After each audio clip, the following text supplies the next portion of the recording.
queridos irmãos e queridas irmãs, aqui é o Padre Paulo Ricardo, com alegria acolhendo você na nossa reflexão semanal a respeito do Evangelho no Testemunho de Fé. Essa semana nós estamos no 23º domingo do Tempo Comum e queremos refletir a respeito do Evangelho de São Marcos, no capítulo 3, versículos de 31 a 37.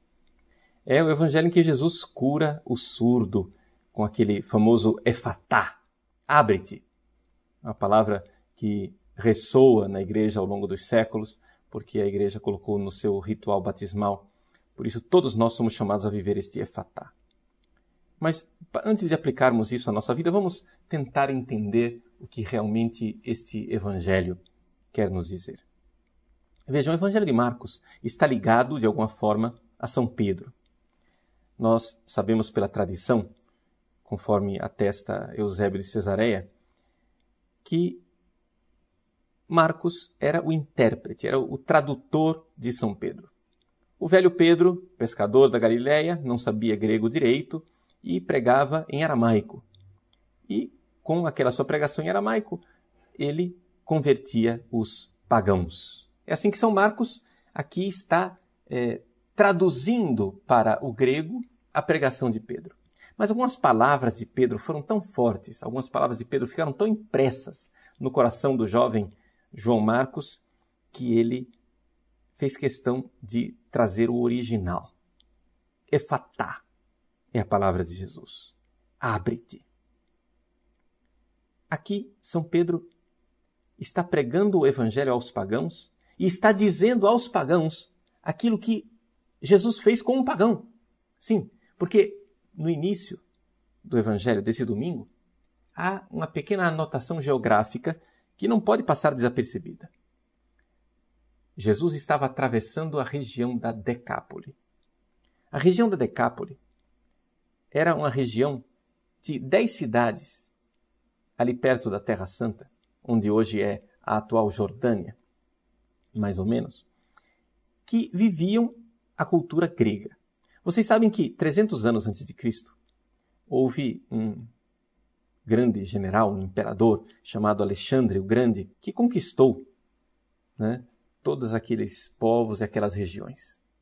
Pois bem, depois que Alexandre o Grande morreu com 32 anos de idade, os seus soldados e generais instalaram-se em algumas cidades, criaram cidades polis, no sentido grego, cidades independentes. Então, a Decápole era uma série de 10 cidades que constituíam uma unidade não territorial, não político-administrativa, mas uma unidade cultural. Ou seja, em palavras pobres, nós temos aqui algumas ilhas de paganismo dentro de um mundo semítico, ou seja, dentro de um mundo judaico. Nós sabemos que o povo do Antigo Testamento estava acostumado a um Deus que fala. Essa é a característica básica de Deus no Antigo Testamento. O Deus de Abraão, de Isaac e de Jacó, ele não tem imagem, ele não tem nome, mas ele fala. É o Deus vivo. É o Deus dos vivos e não dos mortos. Pois bem, nós estamos aqui diante de um povo que não acredita que Deus fale. Portanto, um povo que está com uma surdez espiritual.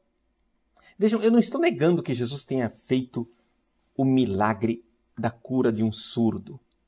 Mas é que esses milagres de Jesus são sinais, ou seja, é um milagre físico que sinaliza uma realidade espiritual. E a realidade espiritual que está por trás é a surdez, é o fechamento do homem em si mesmo. E aqueles gregos, aqueles pagãos antigos, estavam fechados. Nós não estamos mais na época dos grandes filósofos, de Platão e de Aristóteles. Nós estamos aqui numa cultura decadente em que as pessoas já não acreditam mais em nada, em que se fecharam num certo cinismo. E o fechamento deste cinismo é que é o característico dessa cultura que eu gostaria de explorar aqui e aplicar ao nosso mundo moderno. O que é o cinismo? Bom, antes de entrarmos em debates teóricos, gostaria de apresentar a imagem do filósofo cínico por excelência. Diógenes. Diógenes de Sinope. Diógenes era uma espécie de filósofo hippie. Ele viveu na época de Platão e ele quis, de alguma forma, contestar a sociedade da sua época, dizendo que aquela sociedade vivia de aparências. Nós precisamos buscar a felicidade e a felicidade está naquilo que é autêntico, naquilo que é natural em nós. É assim que Diógenes vivia num barril, né? Na rua, era um morador de rua, morava dentro de um barril e ali na rua ele vivia sem nenhum padrão e sem nenhuma convenção social. Ele defecava em público, se masturbava em público, comia em público, de tal forma que as pessoas da época começaram a chamá-lo de cão, de cachorro. Você vive como se fosse um animal. E, uma certa vez, jogaram um osso em Diógenes, como quem joga um osso para um animal, dizendo, olha aí, você é um cachorro mesmo, então toma aí um osso para você. A Diógenes não teve dúvida. Se levantou e urinou na pessoa, como faria um cachorro. Por que eu estou lembrando este homem? Porque esse filósofo cínico, querendo ser autêntico, querendo ser superior, ele se fechou de tal forma dentro do seu barril que, na verdade, rebaixou-se. Se colocou abaixo da natureza humana. Essa é uma regra espiritual muito interessante.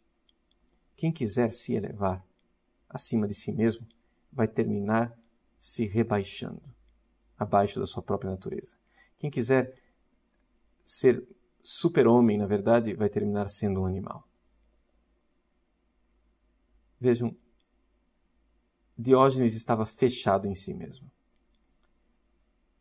Ou seja, ele havia interpretado mal uma virtude que os filósofos antigos ensinavam, chamava-se autarquia, a autarqueia em grego, a autodeterminação. Era uma virtude que Diógenes interpretou de uma forma radical. Eu não quero depender de ninguém, eu sou dono do meu nariz, um pouco como o filho pródigo. O filho pródigo que saiu de casa, não querendo depender do pai, querendo mandar na sua própria vida, ele foi. E como quem nunca comeu mel, terminou se lambuzando. Ou seja, ele se jogou no mundo material e se fechou no mundo animal. Caiu na prostituição, na bebida desregrada. Ele quis ser independente, mas terminou mais dependente do que todos. Ele quis ser autônomo, autossuficiente, autarqueia, mas na verdade ele se mostrou escravo, pior do que todos. Qual é o caminho de saída? O caminho de saída para o filho pródigo é dizer, eu vou ser escravo na casa do meu pai. Eu vou voltar. Aceitar a dependência do pai. E ao aceitar a dependência do pai, ele ganha a verdadeira independência, ou seja, a verdadeira autossuficiência, a verdadeira autarquia. Ele ganha anel, sandália aos pés, túnica nova, festa. Assim somos nós. Nós precisamos sair de nossa soberba e aceitar que só teremos verdadeira independência, autonomia, realização pessoal se nós aceitarmos que somos criaturas totalmente dependentes de Deus. No nosso mundo atual, nós vivemos um pouco isso. O homem quer ser independente, quer se autodeterminar. E, no entanto, ele termina caindo na maior baixeza, na animalidade, na bestialidade, muito inferior àquilo que seria um simples ser humano. É o que nós vemos, por exemplo, na tentativa dos ateus de se libertar totalmente de Deus. Vocês sabem que eu tenho um ministério na internet e um dos vídeos que eu postei nesses últimos tempos, a respeito do evolucionismo, eu coloquei aquilo que era a posição do magistério da igreja e não quis entrar em si dentro da discussão a respeito do evolucionismo. Mas uma frase eu disse. Eu disse que o evolucionismo era a única tábua de salvação dos ateus. Por quê? Porque se Deus não existe, como é que esse mundo apareceu? Tem que arranjar algum jeito de explicar. Então é por isso que eles se apegam desesperadamente nessa teoria do evolucionismo. Porque eles não têm saída, estão encurralados. A reação na internet foi enorme. Ou seja, um grupo de ateus começam a falar de mim, que eles chamam de o Padre Azevedo, né? E a me xingar. É interessante isso. Eles não entram dentro da discussão. Não entram dentro da discussão a respeito se é verdade ou não a teoria da evolução, se é verdade ou não que Deus existe. Eles se limitam somente a xingar, a falar dos pecados da igreja, a supor, sei lá, que pecados secretos em mim. Por quê? Porque fogem do argumento. A grande realidade é que as pessoas não querem que Deus exista. E não querem que Deus exista por uma razão muito simples.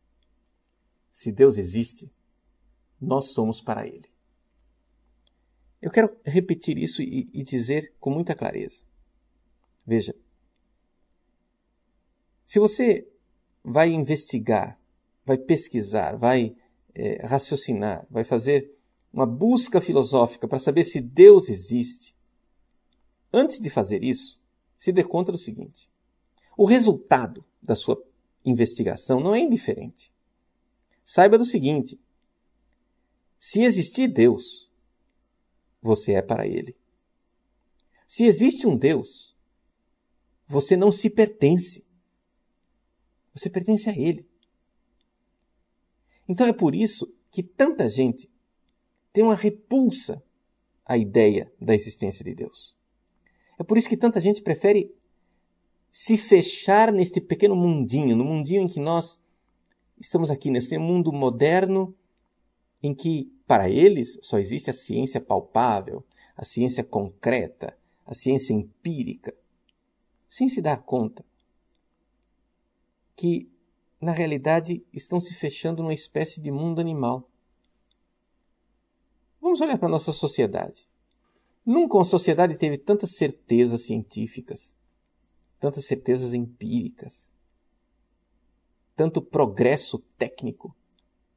E, no entanto, nós que nos elevamos a um nível tecnológico imbatível, comparado com outras gerações que vieram antes de nós, estamos nos rebaixando a um mundo da imoralidade e da insensatez num nível jamais sonhado. Ou seja, diante daquilo que o homem moderno vive, nenhuma geração anterior viveu a barbárie e a imoralidade da forma como nós vivemos. Nós nos achamos tão superiores, mas com isso caímos no nível dos animais. Mas por quê? Porque estamos fechados. Estamos fechados dentro da nossa mônada. Estamos fechados dentro do nosso mundinho. Estamos fechados dentro das nossas pequenas convicções materiais em que não queremos ser incomodados por Deus. Pois bem, no Evangelho desse domingo, os discípulos levam até Jesus um surdo. Eles levam a Jesus esse surdo e Jesus tem um encontro pessoal com ele. Sai do meio da multidão e Jesus quase que o agride com gestos. Enfia os dedos no seu ouvido. Coloca saliva na sua língua. Jesus irrompe na vida dele com uma palavra. E uma palavra tão eficaz, tão extraordinária que até o surdo ouviu. Efatá. Sim. Quem expressa bem essa experiência extraordinária de encontro com Cristo é Santo Agostinho, no seu belíssimo hino Tarde Te Amei. É um hino que está no livro das Confissões, em que Agostinho diz assim: Tarde te amei, beleza tão antiga e tão nova. Tarde te amei. Tu estavas dentro de mim e eu te buscava fora de mim. Como um animal buscava as coisas belas que tu criaste. Tu estavas comigo, mas eu não estava contigo. Mantinham-me atado longe de ti essas coisas que, se não fossem sustentadas por ti, deixariam de ser. Chamaste-me, gritavas-me, rompeste minha surdez.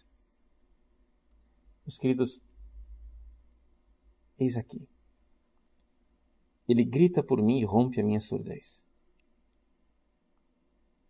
Deixemos que ele abra esta janela na nossa vida. Estamos fechadinhos no nosso mundo material, mas nós precisamos nos abrir para o mundo do Espírito, para o mundo espiritual, o mundo invisível. Mas para isso precisamos abrir as janelas dos nossos ouvidos e ouvir a palavra de Deus. Não a palavra de Deus como nós a inventamos.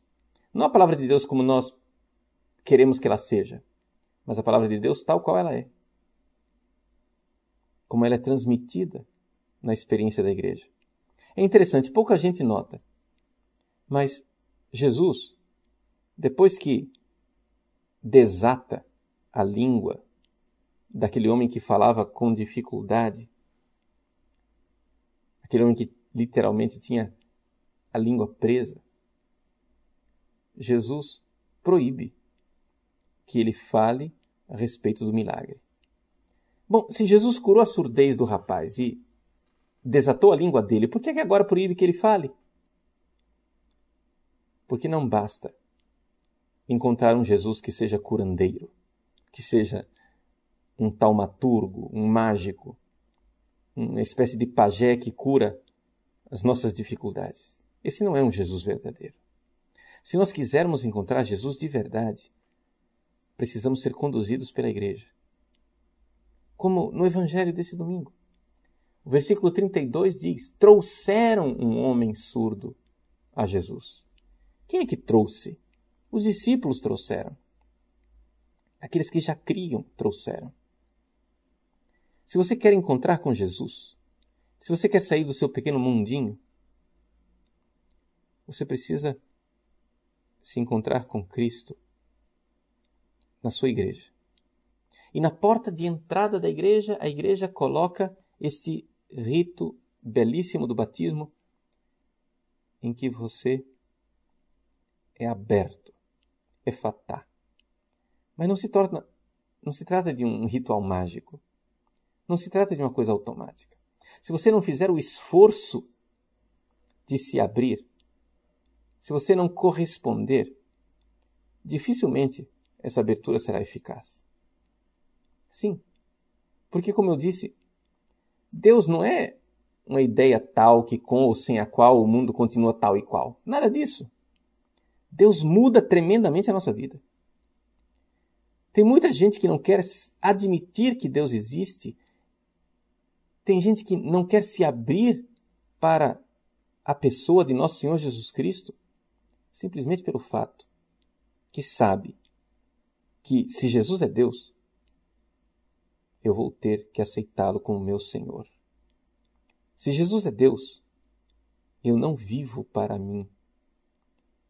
Eu vou perder aquela autarquia deturpada por Diógenes, aquela autodeterminação e autossuficiência soberba do filho pródigo.